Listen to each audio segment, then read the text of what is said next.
सत श्री अकाल। मैं परमिंदर सिंह तेजा ते सारे दर्शकों का स्वागत है साडी खास पेशकश आगाज तो विवाद तक च, जिस दे विच गल होवेगी उस नाम की जिसका 2022 दे विच अचानक ही उबार होया ते फिर शुरू हुई पंथक ते सियासी हलकियां दे विच हलचल, जिसने जन्म दिता कई विवादां नूं। एक पासे जुबान तो तिखे सुर निकलते रहे ते दूजे पासे पंथक अते सियासी ट्रैक ते विरोध भी हुंदा गया।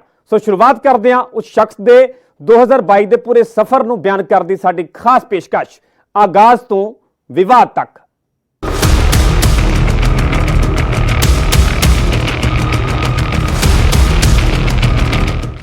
साल 2022 दे विच एक शख्स की अचानक दुबई तो सीधी एंट्री हुई पंजाब च ते दिख बिल्कुल बदली हुई।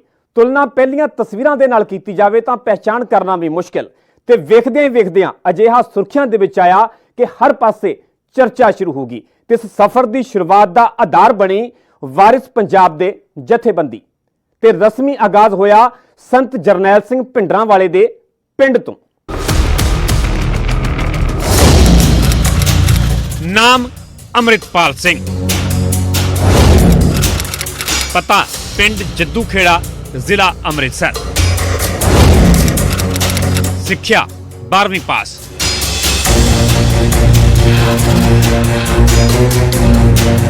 बारहवीं पास करने तो बाद अमृतपाल ने सीधा रुख किया दुबई का, जिथे परिवार का ट्रांसपोर्ट का कारोबार सी।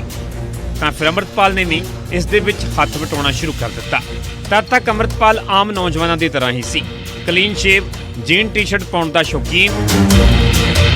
ते फिर साल 2022 दे विच ही दुबई तो सीधा लैंड करता है पंजाब ते पंजाब दे विच पैर धरदियां ही लुक बिल्कुल बदली हुई। जे पहली तस्वीर दे नाल तुलना की जाए तो पहचान करनी भी मुश्किल।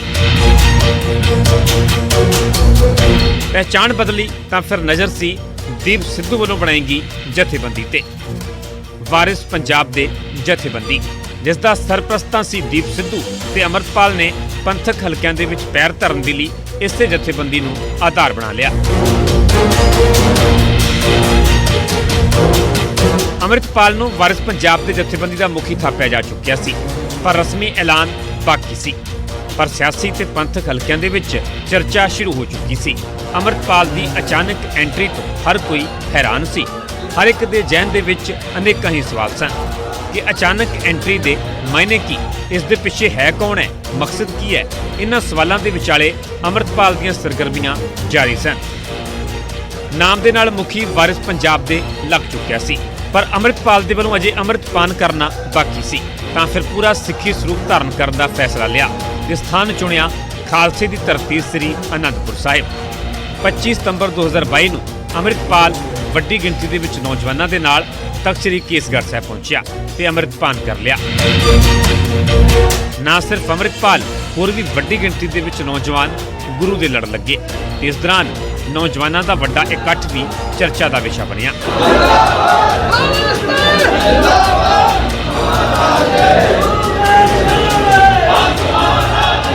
अमृत का शब्द ही अर्थ है भी मौत के भै तो मुक्त हो जाना, अमर हो जाना।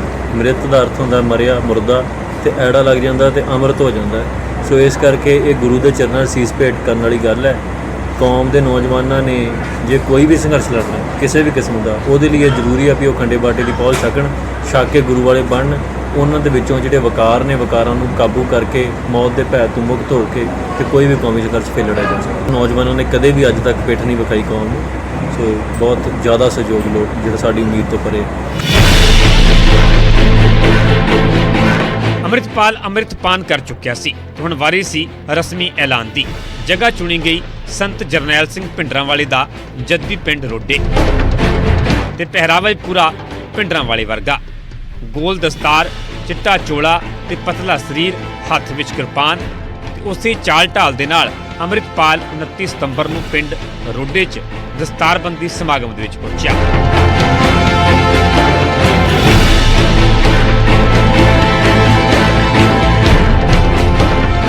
संगतां दा वड्डा इकट्ठ, कई जथेबंदियां दी मौजूदगी च अमृतपाल के सिर ते दस्तार सजाई गई ते रस्मी तौर पर अमृतपाल नूं वारिस पंजाब के जथेबंदी का मुखी थाप दिता। ते जदों बोलण की वारी आई तो अपना ट्रैक भी स्पष्ट कर दिता। जुबान ते जिक्र सी खालिस्तान का ते गल ਗੁਲਾਮੀ ਦੀ ਵੀ ਕਰ ਦਿੱਤੀ। ਤੇ ਜਿਹਨੂੰ ਹੁਣ ਨਹੀਂ ਸਮਝ ਆਉਂਦੀ ਉਹਨੂੰ ਨਹੀਂ ਆਉਂਦੀ, ਉਹਦਾ ਇਸ ਸੰਸਾਰ ਤੇ ਆਉਣਾ ਜਾਣਾ ਵਿਅਰਥ ਹੈ। ਕਿਉਂਕਿ ਜੇ ਪਿੰਜਰੇ 'ਚ ਪਿਆ ਪੰਛੀ ਜਾਨਵਰ ਜਿਹੜਾ ਹੈ ਉਹਦੇ ਵੀ ਮਨ 'ਚ ਤਾਂ ਹੁੰਦੀ ਹੈ ਕਿ ਅਸੀਂ ਆਜ਼ਾਦ ਹੋਈਏ ਉਹਦੀ ਹੈ। ਤੇ ਜੇ ਮਹਾਰਾਜ ਨੇ ਸਾਨੂੰ ਮਨੁੱਖਾ ਜੀਵਨ ਦਿੱਤਾ ਤੇ ਦਿੱਤਾ ਵੀ ਉਸ ਕੌਮ ਦੇ ਘਰ ਹੈ, ਸਿੱਖਾਂ ਦੇ ਘਰ, ਖਾਲਸੇ ਦੇ ਘਰ ਜਨਮ ਦਿੱਤਾ ਤੇ ਉਹ 'ਚ ਰਹਿ ਕੇ ਵੀ ਸਿੱਖਾਂ ਦੇ ਘਰ ਜਾ ਪਾ ਕੇ ਜਿਸ ਨੂੰ ਗੁਲਾਮੀ ਦੀ ਸਮਝ ਨਹੀਂ ਆਈ ਤੇ ਫਿਰ ਨਹੀਂ ਹੋਣੀ।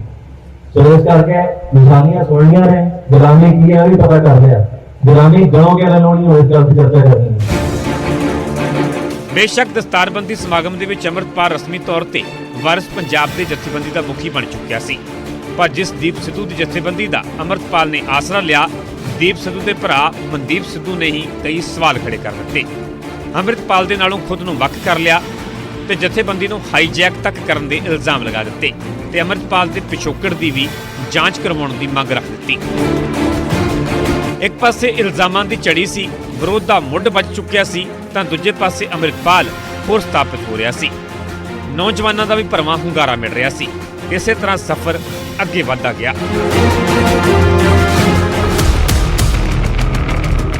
ਅੰਮ੍ਰਿਤਪਾਲ ਆਪਣੀ ਚਾਲ ਦੇ ਨਾਲ ਅੱਗੇ ਵਧਦਾ ਗਿਆ, ਪਰ ਜ਼ਿਕਰ ਵਾਰ-ਵਾਰ ਖਾਲਿਸਤਾਨ ਦਾ ਹੁੰਦਾ ਗਿਆ। ਗੱਲ ਸਿਰਫ ਇੱਥੇ ਤੱਕ ਹੀ ਸੀਮਤ ਨਾ ਰਹੀ। ਜ਼ੁਬਾਨ ਤੋਂ ਅਜਿਹੇ ਵਿਵਾਦਤ ਬੋਲ ਨਿਕਲੇ ਕਿ ਨਵੇਂ ਵਿਵਾਦਾਂ ਦਾ ਜਨਮ ਹੋ ਗਿਆ, ਤਾਂ ਫਿਰ ਵਿਰੋਧ ਹੋਣਾ ਵੀ ਸੁਭਾਵਿਕ ਸੀ। ਕਿਤੇ ਲੋਕ ਸੜਕਾਂ ਤੇ ਉਤਰੇ ਤੇ ਕਿਤੇ ਅੰਮ੍ਰਿਤਪਾਲ ਦੇ ਖਿਲਾਫ ਸਖਤ ਕਾਰਵਾਈ ਦੀ ਮੰਗ ਉੱਠਣੀ ਸ਼ੁਰੂ ਹੋ ਗਈ।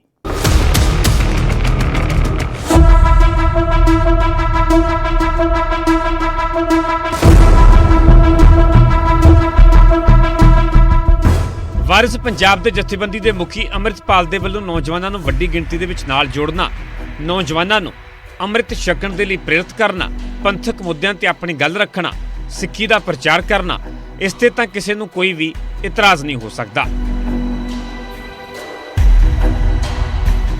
ਪਰ ਜਦੋਂ ਅੰਮ੍ਰਿਤਪਾਲ ਨੇ ਲਾਈਨ ਕ੍ਰਾਸ ਕੀਤੀ ਤਾਂ ਫਿਰ ਕਈ ਵਿਵਾਦ ਵੀ ਜੁੜ ਗਏ।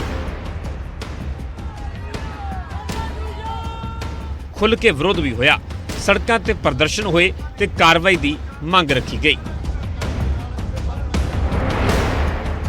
ਵਿਵਾਦਾਂ ਦੇ ਕਾਰਨ ਬਣੇ ਅੰਮ੍ਰਿਤਪਾਲ ਦੇ ਵੱਲੋਂ ਦਿੱਤੇ ਗਏ ਵਿਵਾਦਿਤ ਬਿਆਨ। ਪਹਿਲਾਂ ਇੱਕ ਨਜ਼ਰ ਮੁੱਖ ਵਿਵਾਦਿਤ ਬਿਆਨਾਂ ਤੇ। ਵਾਰ-ਵਾਰ ਵੱਖਰੇ ਦੇਸ਼ ਖਾਲਿਸਤਾਨ ਦੀ ਮੰਗ ਕਰਨਾ, ਨੌਜਵਾਨਾਂ ਤੋਂ ਸਿਰਾਂ ਦੀ ਮੰਗ, ਨੌਜਵਾਨਾਂ ਨੂੰ ਹਥਿਆਰਬੰਦ ਹੋਣ ਦੇ ਲਈ ਉਤਸ਼ਾਹਿਤ ਕਰਨਾ ਤੇ ਪ੍ਰਭੂ ਯਿਸੂ ਬਾਰੇ ਵਿਵਾਦਿਤ ਟਿੱਪਣੀ। ਹੁਣ ਇੱਕ ਬਿਆਨ ਦਾ ਜ਼ਿਕਰ ਤਫਸੀਲ ਦੇ ਨਾਲ ਕਰਦੇ ਹਾਂ।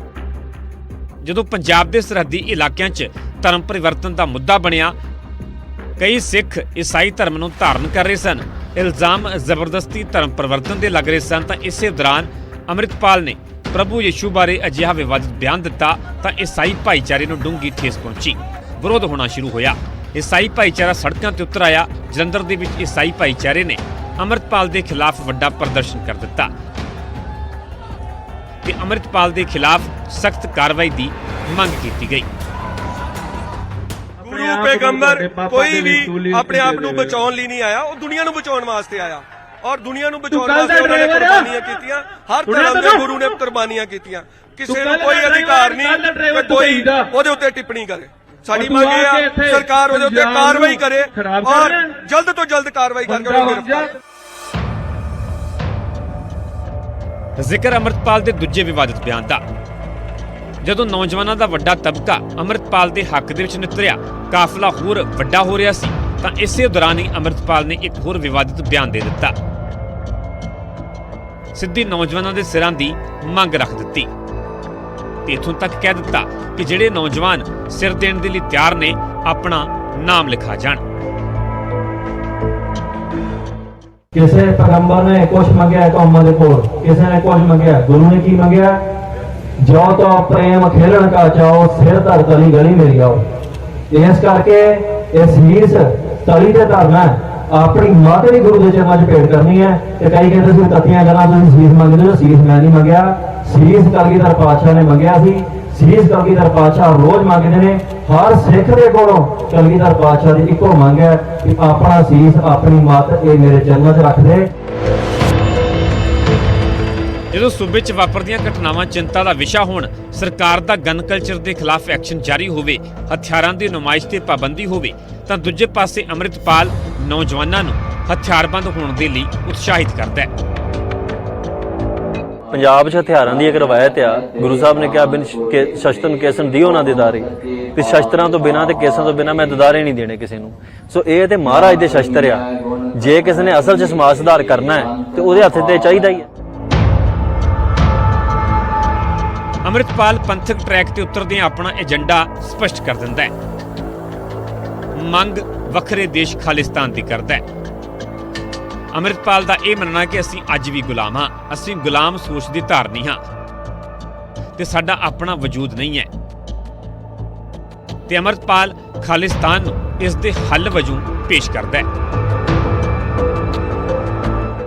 ਅਸੀਂ ਇਹ ਚਾਹੁੰਦੇ ਹਾਂ ਵੀ ਅਸੀਂ ਉਹ ਧਰਤੀ ਸਿਰਜਣੀ ਚਾਹੁੰਦੇ ਹਾਂ। ਅਸੀਂ ਉਹ ਧਰਤੀ ਨੂੰ ਮੁੜ ਆਜ਼ਾਦ ਕਰਾਉਣਾ ਚਾਹੁੰਦੇ ਹਾਂ ਜਿੱਥੇ ਸਾਡੇ ਗੁਰੂ ਦਾ ਰਾਜ ਹੈ, ਜਿੱਥੇ ਗੁਰੂ ਦੀ ਬੇਅਦਬੀ ਨਹੀਂ ਹੁੰਦੀ, ਜਿੱਥੇ ਸਿੱਖ ਧੀਆਂ ਭੈਣਾਂ ਦੀ ਬੇਇੱਜ਼ਤੀ ਨਹੀਂ, ਜਿੱਥੇ ਸਾਡਾ ਪਾਣੀ ਨਹੀਂ ਲੁੱਟਿਆ ਜਾਂਦਾ, ਜਿੱਥੇ ਸਾਡੇ ਕੰਧ ਜਿਹੜੇ ਨੌਜਵਾਨ ਨਸ਼ੇ ਨਾਲ ਨਹੀਂ ਮਰਦੇ। ਉਹ ਰਾਜ ਸਾਨੂੰ ਚਾਹੀਦਾ। ਖਾਲਿਸਤਾਨ ਚਾਹੀਦਾ ਤੁਸੀਂ ਕਹਿੰਦੇ ਹੋ, ਖਾਲਿਸਤਾਨ ਬਣਨਾ ਚਾਹੀਦਾ।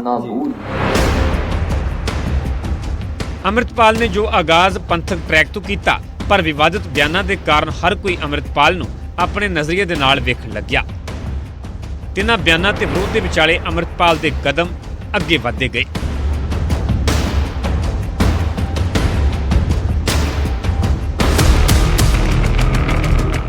ਅੰਮ੍ਰਿਤਪਾਲ ਦਾ ਨਾਤਾ ਸਿਰਫ ਵਿਵਾਦਤ ਬਿਆਨਾਂ ਦੇ ਨਾਲ ਹੀ ਨਹੀਂ ਜੁੜਿਆ।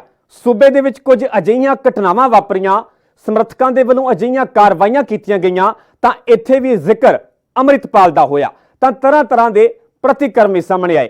ਕਿਸੇ ਨੇ ਅੰਮ੍ਰਿਤਪਾਲ ਦੇ ਹੱਕ ਦੇ ਵਿੱਚ ਨਾਰਾ ਮਾਰਿਆ ਤੇ ਕਿਸੇ ਨੇ ਖੁੱਲ੍ਹ ਕੇ ਵਿਰੋਧ ਕੀਤਾ। ਅੰਮ੍ਰਿਤਪਾਲ ਖੁਦ ਵੀ ਸਾਹਮਣੇ ਆਇਆ ਤੇ ਕਈ ਘਟਨਾਵਾਂ ਤੋਂ ਕਿਨਾਰਾ ਕਰ ਲਿਆ।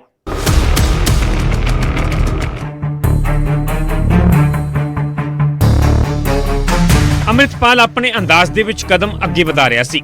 ਹਾਲੇ ਵਿਵਾਦਿਤ ਬਿਆਨ ਮੱਠੇ ਨਹੀਂ ਪਏ ਸਨ ਕਿ ਕੁਝ ਅਜਿਹੀਆਂ ਘਟਨਾਵਾਂ ਵਾਪਰੀਆਂ ਕਿ ਤਾਰਾਂ ਅੰਮ੍ਰਿਤਪਾਲ ਦੇ ਨਾਲ ਵੀ ਜੁੜ ਗਈਆਂ। 4 ਨਵੰਬਰ 2022 ਦਾ ਉਹ ਦਿਨ ਜਦੋਂ ਅੰਮ੍ਰਿਤਸਰ ਤੋਂ ਅਜਿਹੀ ਖਬਰ ਸਾਹਮਣੇ ਆਈ ਕਿ ਅੰਮ੍ਰਿਤਪਾਲ ਦੇ ਨਾਮ ਨੂੰ ਲੈ ਕੇ ਚਰਚਾ ਛਿੜ ਗਈ। ਜਦੋਂ ਇੱਕ ਮੰਦਿਰ ਦੇ ਬਾਹਰ ਸ਼ਿਵ ਸੈਨਾ ਆਗੂ ਸੁਧੀਰ ਸੂਰੀ ਪ੍ਰਦਰਸ਼ਨ ਕਰ ਰਹੇ ਸਨ ਤਾਂ ਇਸੇ ਦੌਰਾਨ ਸੰਦੀਪ ਸਨੀ ਨਾਂ ਦਾ ਸ਼ਖਸ ਧਰਨੇ ਵਾਲੀ ਜਗ੍ਹਾ ਤੇ ਪਹੁੰਚਿਆ ਤੇ ਸੁਧੀਰ ਸੂਰੀ ਦਾ ਗੋਲੀਆਂ ਮਾਰ ਕੇ ਕਤਲ ਕਰ ਦਿੱਤਾ ਗਿਆ।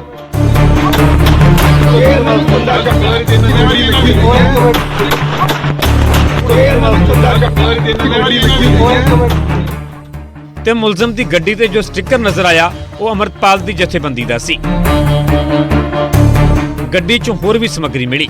ਗੱਲ ਉਸ ਵੇਲੇ ਹੋਰ ਅੱਗੇ ਤੁਰੀ ਜਦੋਂ ਮੁਲਜ਼ਮ ਸੰਦੀਪ ਦੀਆਂ ਅੰਮ੍ਰਿਤਪਾਲ ਦੇ ਨਾਲ ਤਸਵੀਰਾਂ ਵੀ ਸਾਹਮਣੇ ਆ ਗਈਆਂ, ਜਿਸ ਦੇ ਵਿੱਚ ਨਜ਼ਰ ਆਇਆ ਕਿ ਸੰਦੀਪ ਨੇ ਇੱਕ ਬੱਚੇ ਨੂੰ ਚੁੱਕਿਆ ਹੋਇਆ ਹੈ ਤੇ ਅੰਮ੍ਰਿਤਪਾਲ ਦੇ ਨਾਲ ਮੁਲਾਕਾਤ ਕੀਤੀ ਜਾ ਰਹੀ ਹੈ। ਜਦੋਂ ਅੰਮ੍ਰਿਤਪਾਲ ਦਾ ਸੂਰੀ ਕਤਲ ਕੇਸ ਦੇ ਵਿੱਚ ਜ਼ਿਕਰ ਹੋਣਾ ਸ਼ੁਰੂ ਹੋਇਆ ਤਾਂ ਫਿਰ ਸੁਧੀਰ ਸੂਰੀ ਦੇ ਪਰਿਵਾਰ ਨੇ ਇਨਸਾਫ ਦੀ ਮੰਗ ਕਰਦੇ ਹੋਏ ਸਿੱਧਾ ਅੰਮ੍ਰਿਤਪਾਲ ਦਾ ਜ਼ਿਕਰ ਕਰ ਦਿੱਤਾ। ਸੁਧੀਰ ਸੂਰੀ ਦੇ ਨਾਲ ਕਨੈਕਸ਼ਨ ਜੋੜ ਦਿੱਤਾ ਗਿਆ ਤੇ ਮੰਗ ਰੱਖ ਦਿੱਤੀ ਕਿ ਅੰਮ੍ਰਿਤਪਾਲ ਨੂੰ ਵੀ ਕੇਸ ਦੇ ਵਿੱਚ ਮੁਲਜ਼ਮ ਦੇ ਤੌਰ ਤੇ ਨਾਮਜ਼ਦ ਕੀਤਾ ਜਾਵੇ।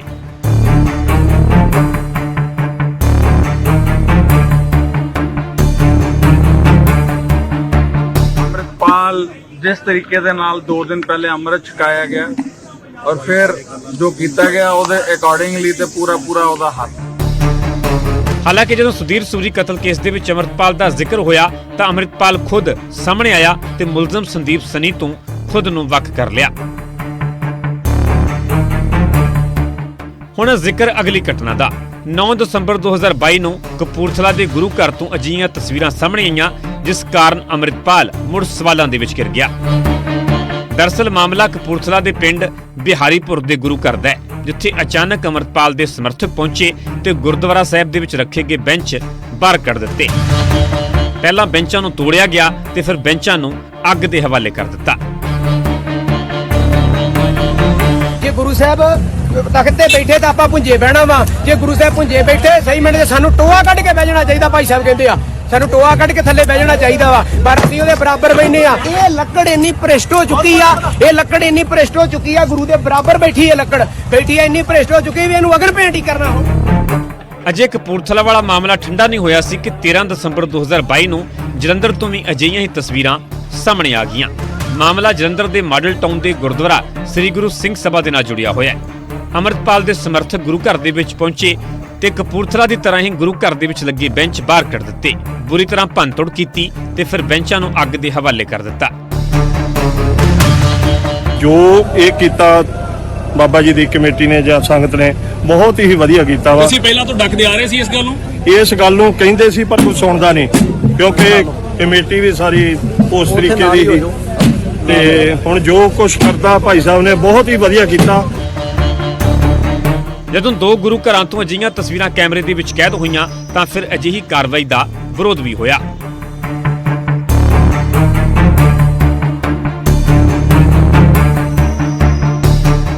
ਉੱਥੇ ਬਜ਼ੁਰਗ ਬੈਠਾ ਜਿਹਦੇ ਤੋਂ ਬੈਠਾ ਨਾ ਜਾਏ, ਗੋਡੇ ਖਰਾਬ ਹੋ ਜਾਣ।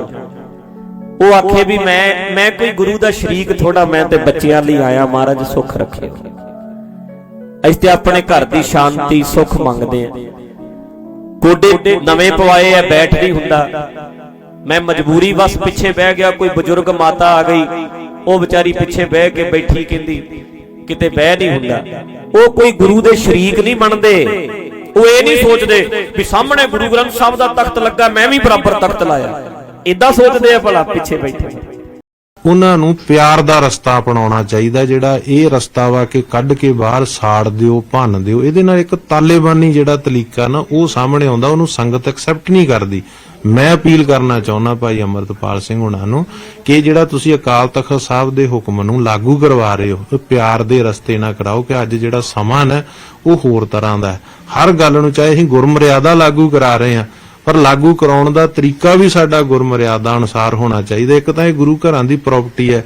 ਇਹ ਗੁਰਦੁਆਰੇ 'ਚ ਜਿਹੜੇ ਸੋਫੇ ਲੱਗੇ ਜਾਂ ਸਟੂਲ ਹੈ ਜਾਂ ਮੇਜ਼ ਹੈ, ਇਹ ਸੰਗਤ ਦੇ 10-10 ਰੁਪਏ ਮੱਥਾ ਟੇਕੇ ਨਾਲ ਲੱਗੇ ਆ। ਬਜ਼ੁਰਗ ਹੀ ਬੈਠਦੇ ਆ ਜਿਨ੍ਹਾਂ ਦੇ ਗੋਡੇ ਦੁਖਦੇ ਨਹੀਂ, ਜਿਨ੍ਹਾਂ ਦੇ ਗੋਡੇ ਨਵੇਂ ਪਵਾਏ ਜਾਂਦੇ ਆ, ਉਹ ਬਹਿੰਦੇ। ਕਿਉਂਕਿ ਉਹ ਬਹਿੰਦੇ ਇਸ ਕਰਕੇ ਕਿਉਂਕਿ ਉਹਨਾਂ ਦੇ ਗੋਡੇ ਨੀਚੇ ਨਹੀਂ, ਉਹ ਬੈਂਡ ਨਹੀਂ ਕਰ ਸਕਦੇ। ਹਾਂਜੀ, ਇਸ ਕਰਕੇ ਉਹਨਾਂ ਨੂੰ ਲਵਾਇਆ ਗਿਆ। ਔਰ ਇਹ ਲਵਾਈਆਂ ਵੀ ਕੁਰਸੀਆਂ ਜਿਹੜੀਆਂ ਵਾ, ਇਹ ਇੱਕ ਤਰ੍ਹਾਂ ਦੀ ਗੈਲਰੀ ਆ। ਇਹ ਦਰਬਾਰ ਹਾਲ ਦਾ ਅੰਗ ਨਹੀਂ ਹੈਗਾ। ਦਰਬਾਰ ਹਾਲ ਚੋਂ ਬਾਹਰੋਂ ਦਰਵਾਜ਼ਾ ਜਾਂਦਾ, ਇੱਕ ਤਰ੍ਹਾਂ ਦੀ ਗੈਲਰੀ ਬਣਾਈ ਗਈ ਆ। ਔਰ ਬਹੁਤ ਨੀਵੀਂ ਆ, ਥੱਲੇ 3 ਫੁੱਟ ਤੱਕ ਥੱਲੇ ਨੀਵੀਂ ਆ ਕਿ ਜੇ ਦੂਰੋਂ ਕੋਈ ਦੇਖੂਗਾ ਤਾਂ ਸੰਗਤ ਉੱਥੇ ਸਿਰਫ ਉਹਨਾਂ ਦੀਆਂ ਗਰਦਨਾਂ ਨਜ਼ਰ ਆਉਂਦੀਆਂ ਕਿ ਇੰਨੀ ਕੁ ਉੱਚੀ ਆ। ਗੁਰੂ ਸਾਹਿਬ ਦੇ ਬਰਾਬਰ ਕੋਈ ਕੁਰਸੀ ਨਹੀਂ ਹੈ ਲੱਗੀ, ਨਾ ਇਹ ਗੁਰੂ ਸਾਹਿਬ ਦੇ ਬਰਾਬਰ ਕੋਈ ਬੇਅਦਬੀ ਦੀ ਗੱਲ ਆ। ਗੁਰੂ ਸਾਹਿਬ ਦੀ ਬੇਅਦਬੀ ਹੁੰਦੀ ਆ ਜੇਕਰ ਕੋਈ ਆਕੜ ਕੇ ਸਾਹਮਣੇ ਬੈਠੇ। ਜਦੋਂ ਬੈਂਚ ਸਾੜਨ ਦਾ ਮਾਮਲਾ ਗਰਮਾਇਆ ਤਾਂ ਖੁਦ ਅੰਮ੍ਰਿਤਪਾਲ ਸਾਹਮਣੇ ਆਇਆ ਤੇ ਇਸ ਦੇ ਪਿੱਛੇ ਤਰਕ ਦਿੱਤਾ ਕਿ ਜੇਕਰ ਮਹਾਰਾਜ ਜ਼ਮੀਨ ਤੇ ਬੈਠੇ ਹੋਣ ਤਾਂ ਸਿੱਖਾਂ ਨੂੰ ਸਤਿਕਾਰ ਵਜੋਂ ਟੋਵਾ ਪੁੱਟ ਕੇ ਨੀਵੇਂ ਹੋ ਕੇ ਬੈਠਣਾ ਚਾਹੀਦਾ ਹੈ ਤੇ ਜੇਕਰ ਮਹਾਰਾਜ ਤਖਤ ਉੱਪਰ ਨੇ ਤਾਂ ਬਰਾਬਰ ਤਖਤ ਲੱਗ ਜਾਵੇ ਤਾਂ ਇਸ ਤੋਂ ਵੱਡਾ ਕੋਈ ਵੀ ਗੁਨਾਹ ਨਹੀਂ ਹੈ।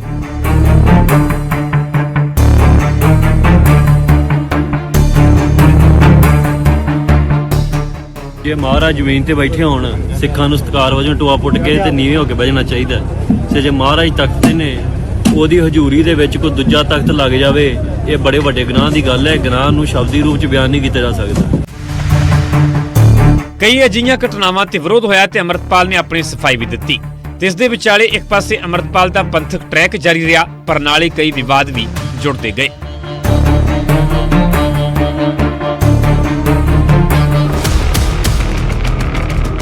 ਜਦੋਂ ਅੰਮ੍ਰਿਤਪਾਲ ਨੇ ਆਗਾਜ਼ ਤੋਂ ਵਿਵਾਦ ਤੱਕ ਦਾ ਸਫ਼ਰ ਤੈਅ ਕੀਤਾ ਤਾਂ ਸਿਆਸੀ ਫਿਜ਼ਾਵਾਂ ਦੇ ਵਿੱਚ ਪੂਰੀ ਹਲਚਲ ਪੈਦਾ ਹੋ ਗਈ। ਕਈ ਸਿਆਸਤਦਾਨ ਖੁੱਲ੍ਹ ਕੇ ਸਾਹਮਣੇ ਆਏ ਤੇ ਅੰਮ੍ਰਿਤਪਾਲ ਦਾ ਵਿਰੋਧ ਕੀਤਾ ਗਿਆ।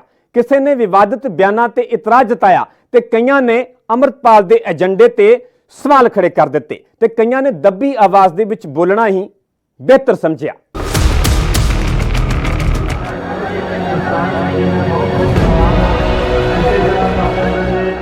ਅੰਮ੍ਰਿਤਪਾਲ ਇੱਕ ਪਾਸੇ ਲਗਾਤਾਰ ਪੰਥਕ ਹਲਕਿਆਂ ਦੇ ਵਿੱਚ ਸਰਗਰਮ ਸੀ, ਜਿਸ ਵੱਲੋਂ ਨੌਜਵਾਨਾਂ ਨੂੰ ਧਰਮ ਦੇ ਨਾਲ ਜੋੜਨਾ, ਸਿੱਖੀ ਦਾ ਪ੍ਰਚਾਰ ਕਰਨਾ, ਅੰਮ੍ਰਿਤ ਛਕਣ ਦੇ ਲਈ ਪ੍ਰੇਰਿਤ ਕਰਨਾ। ਇਸ ਟਰੈਕ ਤੇ ਤਾਂ ਸਿਆਸਤਦਾਨਾਂ ਨੂੰ ਵੀ ਕੋਈ ਇਤਰਾਜ਼ ਨਹੀਂ ਸੀ, ਪਰ ਜਦੋਂ ਗੱਲ ਭੜਕਾਊ ਬਿਆਨਾਂ ਤੱਕ ਪਹੁੰਚੀ, ਜ਼ੁਬਾਨ ਤੋਂ ਗਰਮ ਸੁਰ ਨਿਕਲਣੇ ਸ਼ੁਰੂ ਹੋਏ ਤਾਂ ਫਿਰ ਸਿਆਸੀ ਫਿਜ਼ਾਵਾਂ ਦੇ ਵਿੱਚ ਵੀ ਭੁਚਾਲ ਆ ਗਿਆ ਤੇ ਖੁੱਲ੍ਹ ਕੇ ਵਿਰੋਧ ਹੋਣਾ ਵੀ ਸ਼ੁਰੂ ਹੋਇਆ।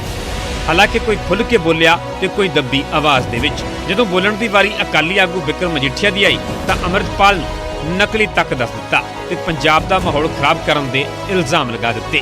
ਹਾਲਾਂਕਿ ਉਹਨਾਂ ਨੇ ਆਪਣੇ ਬਿਆਨ ਨੂੰ ਨਿੱਜੀ ਦੱਸਿਆ। ਇੱਥੇ ਕੁਛ ਬਣਦੇ ਆ, ਆਪਦੇ ਆਪ ਨੂੰ ਸੰਤ ਜਰਨੈਲ ਸਿੰਘ ਭਿੰਡਰਾਵਾਲਾ ਸਾਹਿਬ ਕਹਾਉਂਦੇ ਆ। ਭਾਈ ਸੰਤ ਜਰਨੈਲ ਸਿੰਘ ਇੱਕੋ ਸੀ, ਅਸੀਂ ਡੁਪਲੀਕੇਟ ਨਹੀਂ ਬਣਦਾ, ਨਕਲੀ ਨਹੀਂ ਬਣਨਾ। ਤੂੰ ਨਕਲੀ ਆ ਔਰ ਗਲਤ ਗੱਲਾਂ ਕਰਦਾ, ਪੰਜਾਬ ਦਾ ਮਾਹੌਲ ਖਰਾਬ ਕਰਦਾ। ਅੱਜ ਭਰਾ ਮਾਰੂ ਜੰਗ ਕਰੀ ਜਾ ਰਹੀ ਹੈ। ਅੱਗੇ ਪੰਜਾਬ 'ਚ ਨੌਕਰੀ ਨਹੀਂ, ਅੱਗੇ ਪੰਜਾਬ 'ਚ ਕੋਈ ਇਨਵੈਸਟਮੈਂਟ ਕਰਕੇ ਰਾਜੀ ਨਹੀਂ। ਅੱਗੇ ਪੰਜਾਬ 'ਚ ਰੋਜ਼ ਸਾਡੇ ਬੱਚੇ ਜਾਂ ਬਾਹਰ ਨੂੰ ਜਾਂਦੇ 20 ਲੱਖ ਲੋਕ ਪਰਿਵਾਰਾਂ ਦੇ ਖਰਚ ਕਰ ਬਾਹਰ ਜਾਣ ਨੂੰ। ਤਾਂ ਉਧਰ ਕਾਂਗਰਸ ਵੀ ਅੰਮ੍ਰਿਤਪਾਲ ਦੇ ਵਿਵਾਦਿਤ ਬਿਆਨਾਂ ਨੂੰ ਲੈ ਕੇ ਖੁੱਲ੍ਹ ਕੇ ਸਾਹਮਣੇ ਆਈ। ਪੰਜਾਬ ਕਾਂਗਰਸ ਪ੍ਰਧਾਨ ਰਾਜਾ ਵੜਿੰਗ ਨੇ ਤਾਂ ਡੀਜੀਪੀ ਨੂੰ ਚਿੱਠੀ ਤੱਕ ਲਿਖ ਦਿੱਤੀ ਤੇ ਅੰਮ੍ਰਿਤਪਾਲ ਦੇ ਖਿਲਾਫ ਕਾਰਵਾਈ ਤੇ ਜਾਂਚ ਦੀ ਮੰਗ ਰੱਖ ਦਿੱਤੀ ਤੇ ਅੰਮ੍ਰਿਤਪਾਲ ਦੇ ਤਿੱਖੇ ਬੋਲਾਂ ਨੂੰ ਲੈ ਕੇ ਜੰਮ ਕੇ ਨਿਸ਼ਾਨਾ ਸਾਧਿਆ। ਤਾਂ ਹੀ ਤਾਂ ਚਿੰਤਾ ਜ਼ਾਹਿਰ ਕੀਤੀ ਹੈ ਚਿੱਠੀ ਲਿਖ ਕੇ ਕਿ ਕਿਰਪਾ ਕਰਕੇ ਇਹਦੀ ਖੋਜ ਕੀਤੀ ਜਾਵੇ ਦੈਟ ਹੂ ਇਜ਼ ਹੀ, ਕਿੱਥੋਂ ਆਏ ਨੇ ਅਚਨਚੇਤ। ਇੱਦਾਂ ਵੀ ਨਹੀਂ ਹੋਇਆ ਕਿ ਕੋਈ ਪੁਰਾਣੇ ਜਾਂ ਦਮਦਮੀ ਟਕਸਾਲ 'ਚ ਸੀਗੇ ਜਾਂ ਕੋਈ ਸਾਥੀ ਐਸਾ ਵਿਅਕਤੀ ਸੀ ਜਿਹਨੇ ਹੁਣ ਆਏ ਆ, ਪੁਰਾਣੇ ਇਸ ਲਗਨ 'ਚ ਲੱਗੇ ਹੋਏ ਸੀ, ਐਸਾ ਕੁਝ ਲੱਗ ਨਹੀਂ ਰਿਹਾ। ਫਿਰ ਕੌਣ ਹੈ ਇਹ ਸਾਥੀ, ਕੀ ਪਿਛੋਕੜ ਹੈ, ਕੀ ਕਰਦੇ ਰਹੇ ਹੈ, ਕਿਉਂ ਹੁਣ ਅਚਨਚੇਤ ਇਹ 10 ਦਿਨਾਂ ਦੇ ਇਸ ਤਰ੍ਹਾਂ ਦੀਆਂ ਸੋਧਾ ਲਾਉਣ ਵਾਲੀਆਂ ਗੱਲਾਂ, ਇਹੋ ਜਿਹੀਆਂ ਗੱਲਾਂ ਕਰ ਰਹੇ ਹੈ। ਇਸੇ ਕਰਕੇ ਮੈਂ ਡੀਜੀਪੀ ਨੂੰ ਚਿੱਠੀ ਲਿਖੀ ਹੈ ਕਿ ਇਹਦੇ ਤੇ ਨਜ਼ਰ ਬਣਾਏ ਰੱਖਣ ਦੀ ਲੋੜ ਹੈ। ਤਾਂ ਬੀਜੇਪੀ ਨੇ ਵੀ ਅੰਮ੍ਰਿਤਪਾਲ ਦੇ ਗਰਮ ਸੁਰ ਵਾਲੇ ਏਜੰਡੇ ਦਾ ਖੁੱਲ੍ਹ ਕੇ ਵਿਰੋਧ ਕੀਤਾ ਤੇ ਸਰਕਾਰ ਅੱਗੇ ਕਾਰਵਾਈ ਦੀ ਵੀ ਮੰਗ ਰੱਖੀ। ਸਰਕਾਰ ਨੂੰ ਚਾਹੀਦਾ ਕਿ ਜ਼ੀਰੋ ਟੋਲਰੈਂਸ ਤੇ ਕੰਮ ਕਰੇ, ਕਿਸੇ ਨੂੰ ਸਪੇਅਰ ਨਾ ਕਰੇ ਤੇ ਇਹ ਕਾਰਵਾਈ ਸਭ ਦੇ ਖਿਲਾਫ ਹੋਣੀ ਚਾਹੀਦੀ ਹੈ।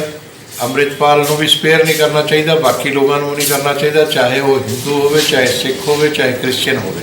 ਕੁਝ ਲੋਕਾਂ ਨੇ ਪਿਛਲੇ ਸਮੇਂ 'ਚ ਬਹੁਤ ਜ਼ਿਆਦਾ ਬਿਆਨਬਾਜ਼ੀ ਕੀਤੀ ਔਰ ਜੋ ਹਥਿਆਰਾਂ ਦਾ ਪ੍ਰਦਰਸ਼ਨ ਕਰਦਾ ਉਹਨੂੰ ਵੀ ਨਹੀਂ ਬਖਸ਼ਿਆ ਜਾਣਾ ਚਾਹੀਦਾ।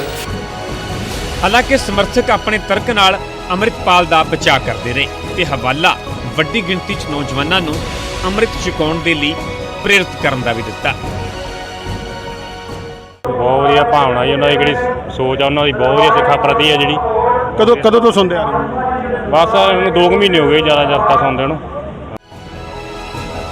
ਅੰਮ੍ਰਿਤਪਾਲ ਦੀ ਸਰਗਰਮੀ ਲਗਾਤਾਰ ਵਧ ਰਹੀ ਸੀ ਪਰ ਨਾਲ ਹੀ ਗਰਮ ਸੁਰਾਂ ਦਾ ਸਿਲਸਿਲਾ ਵੀ ਲਗਾਤਾਰ ਜਾਰੀ ਰਿਹਾ। ਅੰਮ੍ਰਿਤਪਾਲ ਆਪਣਾ ਏਜੰਡਾ ਸਪਸ਼ਟ ਕਰਦਾ ਗਿਆ, ਇਸ ਏਜੰਡੇ ਤੇ ਕਈ ਸਵਾਲ ਵੀ ਉੱਠਦੇ ਰਹੇ। ਸੋ ਇਹ ਸੀ ਅੰਮ੍ਰਿਤਪਾਲ ਦੇ 2022 ਦੇ ਪੂਰੇ ਸਫ਼ਰ ਨੂੰ ਬਿਆਨ ਕਰਦੀ ਸਾਡੀ ਖਾਸ ਪੇਸ਼ਕਸ਼ ਆਗਾਜ਼ ਤੋਂ ਵਿਵਾਦ ਤੱਕ। ਸੋ ਇਸ ਦੇ ਨਾਲ ਹੀ ਮੈਨੂੰ ਪਰਮਿੰਦਰ ਤੇਜਾ ਨੂੰ ਦਿਓ ਇਜਾਜ਼ਤ। ਸਤਿ ਸ਼੍ਰੀ ਅਕਾਲ।